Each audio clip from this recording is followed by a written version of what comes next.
बाद ना घंटी बजा देना, ताकि मैं जब भी कोई नया वीडियो अपलोड करूं तो तुम्हारी फोन की भी घंटी। आज हमारे साथ जुबेर खान बागी जी हैं, जो किसी नाम के मोहताज नहीं है और अपनी बेबाकी से अपनी बातों को कहने के लिए पहचाने जाते हैं। और ये अधिकारी के बीच में, यूनियन लीडर के बीच में इनकी खास पहचान है और इनसे कुछ वार्तालाप, कुछ बातें किया जाएगा। और मेरा इनसे सवाल है जुबेर खान बागी जी से। बागी जी, आप नए संगठन का विस्तार करने के लिए कोई प्रारूप तैयार कर रहे हैं, उसके बारे में जरा सा अपनी राय रखिए। हमारा काम आज अलग ही होता है, जैसे कि मैं राष्ट्रीय अध्यक्ष, प्रदेश अध्यक्ष, पूर्वांचल अध्यक्ष, मंडल अध्यक्ष, अब जिला अध्यक्ष। उसके कई कारण हैं, जैसे मैं लगातार पूरे प्रदेशों में और अन्य प्रदेशों का भी दौरा किया, लोगों से मिला और चालकों, खास करके ऑटो चालक, रिक्शा चालकों की स्थिति को समझा। जहां जहां भी गया, करीब करीब हर जिले में शोषण तो है, लेकिन कहीं ज्यादा कहीं कम। कहीं शोषण सम्मान के साथ हो रहा है और कहीं शोषण अपमान के साथ हो रहा है। और बनारस में मैंने करीब करीब 2-3 सालों से मैं देख रहा हूँ, यहाँ संगठन तो बहुत हैं, यूनियन भी हैं, लेकिन ये संगठन और यूनियन एक तरह से प्रशासन के क्या कहते हैं, ब्रोकर या कमीशन लेने देने वाले लोग तरह बन गए हैं, क्योंकि पूरा बनारस कमीशन के ऊपर चल रहा है। हर जगह कमीशन खोरी है, इसको कोई माने चाहे ना माने, लेकिन हकीकत यही है। आप देख लीजिए, एक चैन स्केचिंग हो जाती है तो पूरे बनारस के सीसीटीवी कैमरे खंगाल लिए जाते हैं। लेकिन पिछले 20 सालों से नगर निगम स्टैंड के नाम पर बनारस का कोई ऐसा चौराहा नहीं है जहां दौड़ा दौड़ा के स्टैंड के नाम पर चालकों से पैसा लिया जाता है। और प्रशासन से शिकायत करो, यहाँ तक कि कोर्ट में भी मुकदमा दायर किया, अमीनों द्वारा, 4 अमीनों द्वारा पूरे बनारस का सर्वे हुआ। सर्वे में भी अमीनों ने लिखा कि कहीं स्टैंड नहीं है। और अगर अधिकारियों के पास शिकायत करो तो वो कहते सबूत लाओ। अरे सबूत, एक स्केल चैन छीनी जाती, स्कैनिंग होती है तो सीसीटीवी कैमरे खुल जाते हैं। एक दिन का बनारस का सीसीटीवी कैमरे हर चौराहे का निकाल लें। नगर निगम के नाम पर किस तरह वसूली हो रही सबके सामने आ जाएगा और पूरा बनारस देख रहा है इसे। ये तो खुलेआम सुबह से शाम तक खेल चल रहा है, लेकिन कोई कुछ बोलने वाला नहीं है। यानी आपका कहना है बागी जी कि यूनियन लोग बना के बैठे हैं, अपने आप को अध्यक्ष और प्रदेश अध्यक्ष बनाए हैं, लेकिन ये यूनियन के नाम पे चालकों का शोषण करना इनका मेन उद्देश्य है और धन उगाही करना है। इस पे अपनी बात करें। ये तो खुलेआम है, बनारस में खुलेआम है, इसमें कोई कुछ सबूत की जरूरत नहीं है। आप चले जाइए हर स्टैंडों पे, एक स्टैंड संचालक नियुक्त है, वो मजबूर है, उसको कई लोगों को मैनेज करना पड़ता है। यातायात विभाग को मैनेज करेगा, क्षेत्रीय प्रशासन को मैनेज करेगा, यूनियन को मैनेज करेगा, खुद को मैनेज होगा। तो भाई जब सारे लोगों को मैनेज करेगा तो पैसा लेगा ही, जबकि सबसे ज्यादा मेहनत करता है स्टैंड संचालक। लेकिन यहाँ के सिस्टम के आगे वो भी बेबस बना हुआ है। बागी जी, अभी आप कोई नई जिम्मेदारी और नया संगठन का प्रारूप तैयार कर रहे हैं, इसके बारे में अपनी बात और अपनी राय रखिए। देखो, मैंने बनारस में कई जिला अध्यक्ष बनाए जी, ये सोच कर के वो कुछ काम करेंगे जी, कुछ चालकों के लिए अच्छा करेंगे जी, लेकिन शायद अभी तक कुछ हुआ नहीं जी, जहां तक मैंने देखा और जो इस वक्त नजर आ रहा है। इस वक्त पूरे प्रदेश में अगर कोई सबसे ज्यादा जिला प्रतापित है ऑटो चालक, रिक्शा चालकों को, वो बनारस जिला है, जो कि मोदी जी का संसदीय क्षेत्र, प्रधानमंत्री का संसदीय क्षेत्र है। उस जिले की मैं बात कर रहा हूँ। मैं बहुत जिलों में घुमा, लखनऊ, कानपुर, आगरा, शाहजहांपुर, मतलब कम से कम 50 से 52 जिले, लेकिन जितना शोषण, जितना कमीशन खोरी यहाँ कहीं नहीं है। जुबेर खान बागी जी, एक मेरा सवाल है आपसे, जो है बड़े बड़े नेताओं की एक भाषण है, बटेंगे तो कटेंगे, हम एक है तो सेफ है।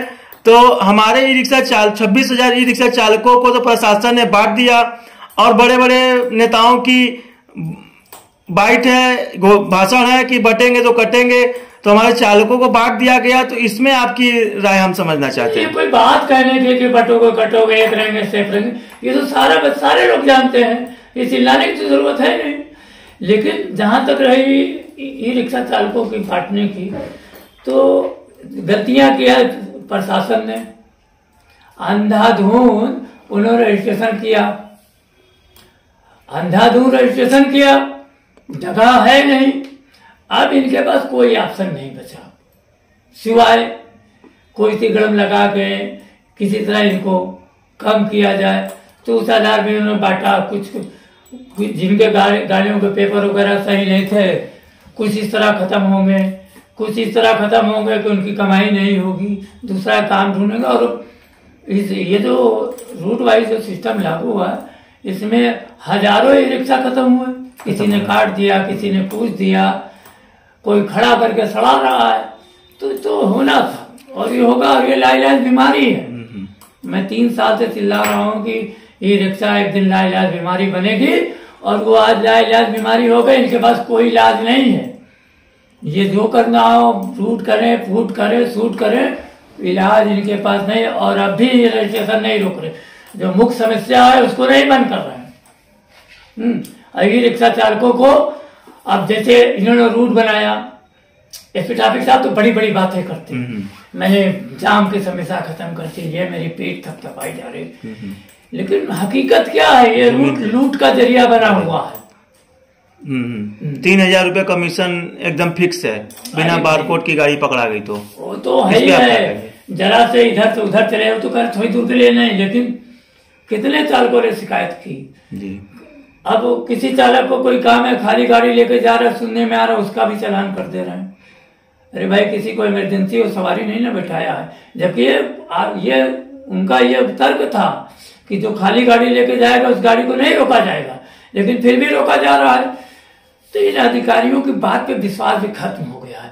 चिनप्पा साहब और अक्षत वर्मा जी एक साथ बैठ के 11 मई को इन लोगों ने वादा किया था कि चुनाव के बाद हम स्टैंड की व्यवस्था करेंगे। आज तक क्या स्टैंड की व्यवस्था हुई? 1 इंच भी कहीं स्टैंड की व्यवस्था हुई? लेकिन टेंडर जारी हो गया, रसीद कट रही है, जहां 10 काटते थे 20 काट रहे हैं। तो इन अधिकारियों की बात पर भरोसा नहीं है। अब 2 ही रास्ता है चालकों के पास, या तो अब अदालत जाए, कोर्ट का दरवाजा बजाए, या राजनीतिक ताकत का एहसास दिलाए। क्योंकि ये सत्ता पे बैठे हुए लोग, इनको अहंकार हो चुका है। इनके अहंकार और गुरूर को तोड़ना है तो इन्हें सत्ता से हटाना होगा। और चालकों का कोई राजनीतिक भविष्य है नहीं, कोई राजनीतिक वजूद नहीं, उन्हें अपना राजनीतिक वजूद बनाना पड़ेगा, तभी उनकी बात। खैर, तो बागी जी, अभी तो ये अभी 2 से 28 साल 2027 का चुनाव ही बाकी है, लेकिन उसमें हमारे अभी चालकों का आज भी शोषण हो रहा है। रूट के नाम पे देख लीजिए, स्टैंड के नाम पे, पर्ची के नाम पे, और कहीं ना कहीं वरुणा जोन वाले इससे ज्यादा ग्रसित हैं। तो वरुणा जोन वाले के लिए आप प्रशासन से क्या मांग करते हैं? देखिए, बनारस जो काशी क्षेत्र है उनका, वहां करीब करीब सभी को आना, हर क्षेत्र से लोग आना है। विश्वनाथ मंदिर वहीं है, कपड़े की थोक मार्केट वहीं है, मतलब गल्ले की मार्केट, जितनी भी मंडियां हैं, जितने भी बड़े ठोक मार्केट है या अच्छे मार्केट है, इन्हीं क्षेत्रों में है। तो चाहे कचहरी हो, चाहे शिवपुर हो, चाहे पाड़ेपुर हो, सारे क्षेत्र के लोग को मार्केटिंग करने, खरीदारी करने उन क्षेत्रों में आना है। और जब आप उन क्षेत्रों में आप जब नहीं जाने देंगे तो ऑटोमेटिक उनका जो है सवारी नहीं बैठेगी, क्योंकि ऑटो जो है डायरेक्ट जा रही है। तो क्यों अपने समय को बर्बाद करेगा, 2 पार्ट में जाएगा। तो कहीं ना कहीं जो वर्णापुर जोन के लोग हैं, उनको भी बिनिया मैदागिन कोई एक व्यवस्था उनको देनी चाहिए कि उनका भी पालन पोषण हो सके। खैर, कैंट के लिए उनको 9 नंबर है, कोई दिक्कत नहीं है। बनारस कैंट के लिए 8 नंबर आ जा रहा, कोई दिक्कत नहीं है। लेकिन जो मुख्य वहां पे प्रशासन को इसको संज्ञान में लेते हैं, उनकी रोजी रोटी को उनके ध्यान में रखते हुए एक रूट कहीं ना कहीं उनको भी मुहैया कराना चाहिए। भले उनके खड़े ना हो, सवारी छोड़े, अपना घुमाए और घुमाते हुए सवारी लेते हुए चले आए। तो प्रशासन से आप मांग करते हैं कि जो 4 जोन को उसको 2 जोन किया जाए, वर्मा जोन और गोमती जोन को एक व्यवस्था दी जाए। इस पे मेरी तो ये मांग शुरू से है कि 4 जोन को 2 जोन उनको करना ही पड़ेगा। आज करें, 6 महीना बाद करें, 2 महीना बाद करें, तभी चलेगा, वरना इनका जोन वगैरह चलेगा नहीं। वो रूट का जैसे बाहर भीतर की गाड़ियां हैं ना, ऑटो 1000, 1200, 1500 रुपया जैसा सिस्टम उसी चलती है ना, उसी तरह इनका सिस्टम बनेगा कि कोई 1000 लेगा, कोई 500 लेगा, बनेगा एक रास्ता, तो वो लूट का जरिया बनेगा। वरना ये अगर 4 जोन को 2 जोन करेंगे तो चालकों का भी भला होगा, प्रशासन भी खुश रहेगा और यहाँ की आम जनता को भी दिक्कत। अच्छा जुबेर खान बागी जी, पिछले दिनों अभी यातायात विभाग में नया ऑफिस कार्यालय बना, उसमें सारे यूनियन के पदाधिकारियों को बुलाया गया और उसमें एक सुगुफा छोड़ा गया, टैक्स में प्लांटी माफ। तो इस पे आप क्या कहेंगे? कुछ नहीं, सरकार को पैसा चाहिए जी। देखिए, इलेक्ट्रिक के जरिए सरकार को पैसा मिलता था, चुनाव में खर्चा होता हुआ तो सुप्रीम कोर्ट ने लगा दिया ताला उस पे। अब उनको चुनाव लड़ने के लिए पैसा चाहिए, पैसा आएगा कहाँ से?